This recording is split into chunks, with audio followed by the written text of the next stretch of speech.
آج انشاءاللہ تعالی ہم سورۃ التوبہ کی آیت نمبر 19، 20، 21، 22 پڑھتے ہیں اور ان آیات کو سمجھنے کی کوشش کرتے ہیں۔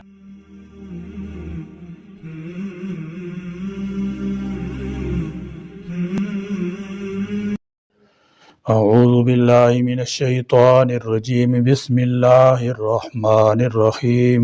اجعلتم سقایۃ الحاج وعمارۃ المسجد الحرام کمن آمن باللہ والیوم الآخر وجاہد فی سبیل اللہ لا یستوون عند اللہ واللہ لا یہدی القوم الظالمین۔ الذین آمنوا وہاجروا وجاہدوا فی سبیل اللہ باموالہم وانفسہم اعظم درجۃ عند اللہ واولئک هم الفائزون۔ یبشرہم ربہم برحمت منہ ورضوان وجنات لہم فیہا نعیم مقیم خالدین فیہا ابدا ان اللہ عندہ اجر عظیم۔ اجعلتم، کیا تم نے ٹھہرا لیا سقایت، پانی پلانا، الحاج، حاجیوں کو، وعمارت، اور آباد کرنا، المسجد الحرامی، مسجد حرام کو۔ اس آیت کے شان نزول سے متعلق حدیث ملاحظہ فرمائیے۔ سیدنا نعمان بن بشیر رضی اللہ تعالیٰ عنہ کہتے ہیں کہ میں آپ صلی اللہ تعالیٰ علیہ وسلم کے ممبر کے پاس بیٹھا تھا کہ ایک شخص کہنے لگا، مجھے کوئی پرواہ نہیں اگر میں اسلام لانے کے بعد کوئی عمل نہ کروں سوائے حاجیوں کو پانی پلانے کے۔ دوسرے نے کہا، مجھے کوئی پرواہ نہیں اگر میں اسلام لانے کے بعد کوئی عمل نہ کروں سوائے مسجد حرام کی تعمیر و آبادی کے۔ تیسرے نے کہا، اللہ کی راہ میں جہاد کرنا ان کاموں سے افضل ہے جن کا تم ذکر کر رہے ہو۔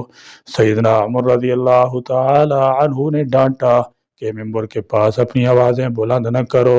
نعمان کہتے ہیں کہ وہ جمعہ کا دن تھا، پھر سیدنا عمر نے کہا، میں جمعہ کی نماز کے بعد رسول اللہ صلی اللہ تعالی علیہ وسلم کے پاس جاؤں گا اور جس بات میں تم اختلاف کر رہے ہو اس بارے میں ضرور سوال کروں گا۔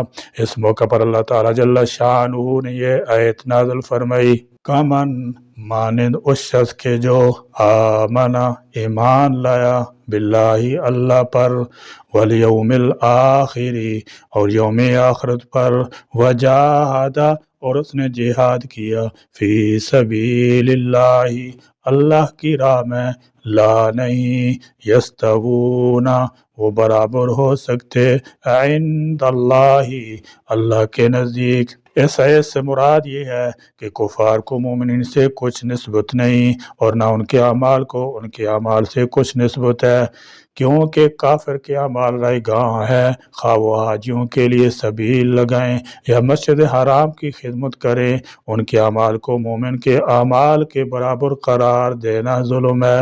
روز بدر جب حضرت عباس رضی اللہ تعالیٰ عنہ گرفتار ہو کر آئے تو انہوں نے صحابہ کرام رضی اللہ تعالیٰ عنہ سے کہا کہ تم کو اسلام اور ہجرت جہاد میں سبقت حاصل ہے تو ہم کو بھی مسجد حرام کی خدمت اور حاجیوں کے لیے سبیلیں لگانے کا شرف حاصل ہے۔ اس پر یہ بیان کردہ آیت نازل ہوئی اور آگاہ کیا گیا کہ جو عمل ایمان کے ساتھ نہ ہوں وہ بیکار ہیں۔ واللہ، اور اللہ، لا یہدی، نہیں ہدایت دیتا، القوم الظالمین، ظالم لوگوں کو۔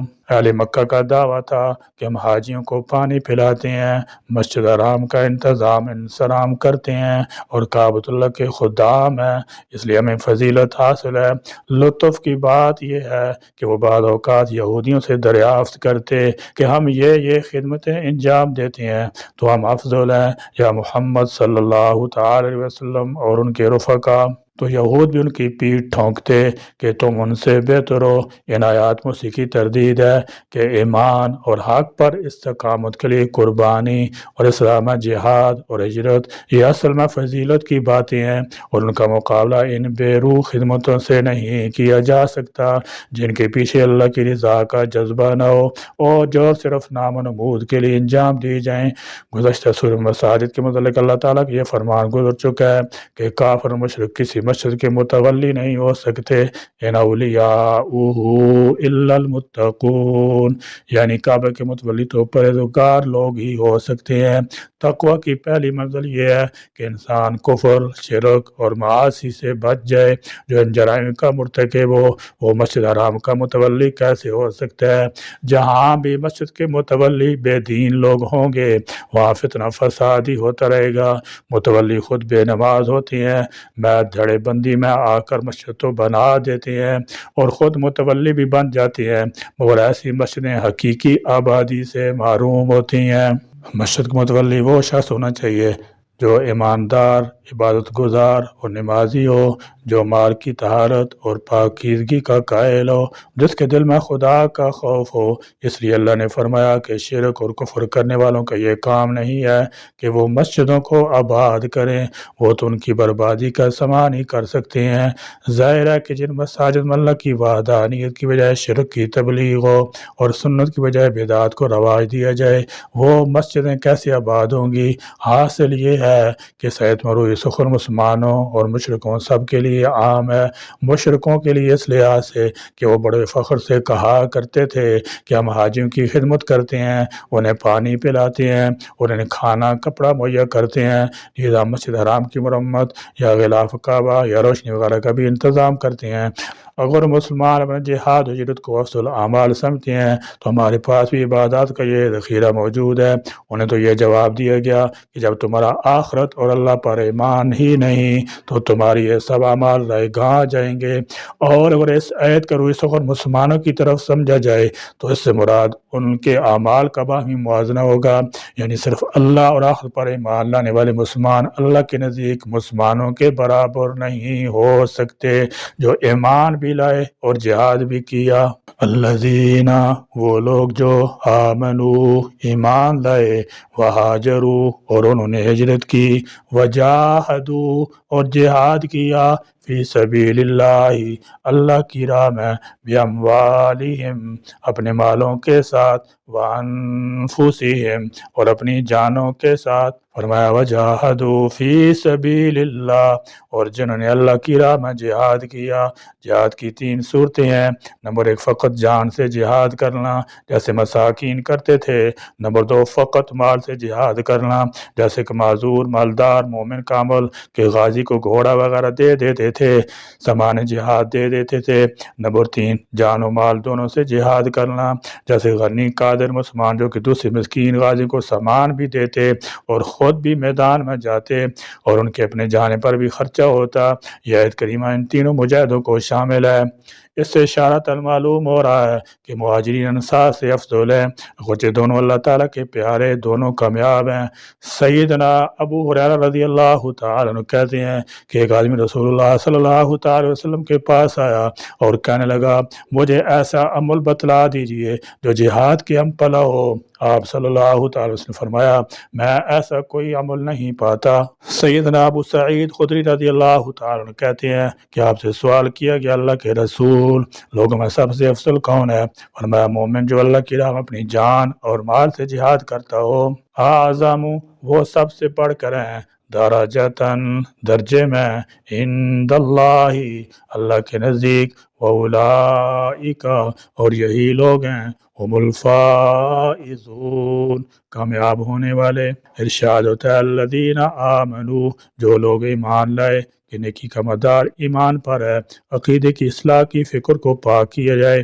وہاجروا، اور جن لوگوں نے ہجرت کی، گھر بار، مکان، زمین، کاروبار کو خیر بات کہہ دیا نیز اللہ کے دین کی خاطر۔ وجاہدوا فی سبیل اللہ، اللہ کے راستے میں جہاد کیا، باموالہم وانفسہم، اپنے مالوں اور جانوں کے ذریعے۔ فرمایا ایسے لوگ اعظم درجۃ عند اللہ، اللہ کے ہاں بڑے بڑے درجے والے ہیں۔ واولئک هم الفائزون، یہی لوگ فیض المرام ہیں، یعنی وہ اپنی مراد تک پہنچنے والے ہیں، ان کو انتہائی بلندی نصیب ہوگی۔ قرآنی پروگرام میں یہی اسباب اولیت رکھتے ہیں، ان کے علاوہ باقی باتیں ثانوی حیثیت رکھتی ہیں۔ اس حیث سے مہاجرین کی بڑی فضیلت ثابت ہوئی ہے، جن حضرت ابوبکر، عمر، عثمان، علی، ابو عبیدہ بن جراح، طلحہ، زبیر اور بہت سے دوسرے صحابہ کرام رضی اللہ تعالی عنہم شامل ہیں۔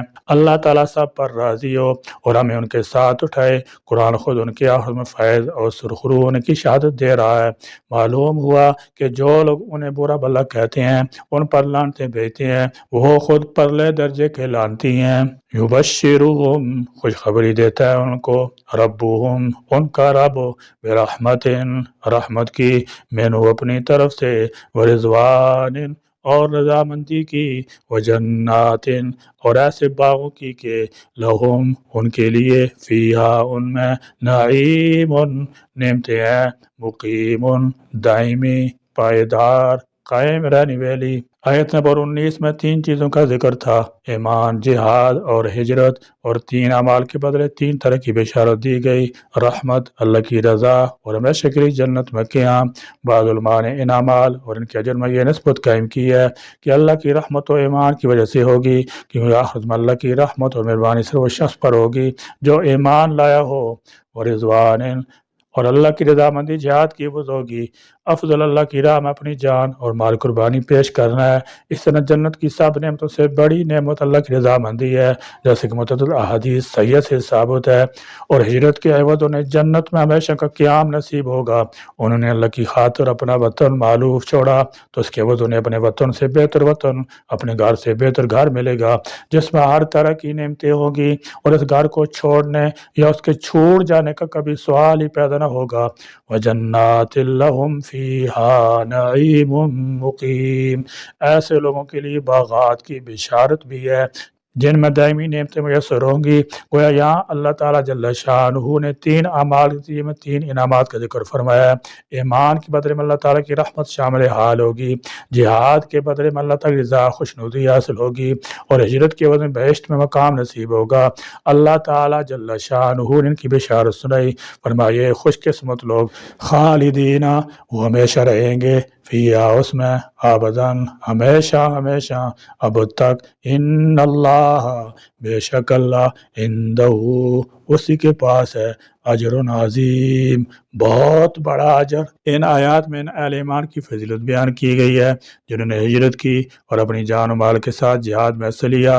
فرمایا اللہ کے ہاں انہی کا درجہ سب سے بلند ہے، اور یہی کامیاب ہیں، یہی اللہ کی رحمت، رضامندی اور دائمی نعمتوں کے مستحق ہیں، نہ کہ وہ جو خود اپنے منہ میاں مٹھو بنتے ہیں اور اپنے آبائی طور طریقوں کو ہی ایمان باللہ کے مقابلے میں عزیز رکھتے ہیں۔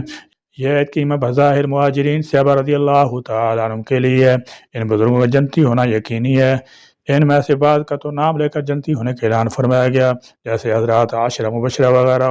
معلوم ہوا کہ صحابہ رضی اللہ تعالیٰ عنہم کی وہ عظمت ہے، ان کی رحمت، جنت اور رضا الہی کی بشارتیں بطور خاص قرآن پاک میں دی گئی ہیں۔